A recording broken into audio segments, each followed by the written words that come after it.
Bienvenue sur Administration au quotidien. Thème 10. Respect des principes de légalité et d'égalité. Promotion à titre exceptionnel d'un agent de l'État. Cette histoire est tirée de faits réels.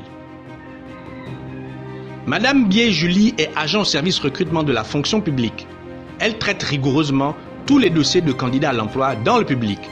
Tout le monde lui reconnaît cette qualité, y compris son supérieur hiérarchique. Supérieur qui n'est autre que le chef de ce service. Mais un jour, ce responsable reçoit du Premier ministre de l'époque un dossier particulier portant promotion à titre exceptionnel d'un de ses conseillers, dossier complexe sur bien des points. La dite promotion consistant à faire passer le conseiller d'un grade inférieur à un grade supérieur, vu qu'à la date du recrutement, il disposait d'une licence en droit, alors qu'il a obtenu juste après une maîtrise, qu'il met donc en valeur pour solliciter une montée en grade. Sauf que Madame Bié sait qu'une telle procédure nécessite un décret signé du président de la République et que l'affaire telle que présentée relève d'un reclassement lorsque les diplômes sont obtenus avant attribution du poste budgétaire. Et ce n'est pas le cas du dossier du conseiller qui n'a pas de décret avec une maîtrise acquise bien plus tard, indiquant que la demande est irrecevable et que le dossier devait faire l'objet d'une simple lettre de rejet motivée. Mais le chef insista, arguant que personne ne conteste un ordre du Premier ministre. L'affaire fut confiée à Dame Bié, qui se refusa au traitement de ce dossier, adressant à ce propos une correspondance explicative au Premier ministre, justifiant le rejet de la demande.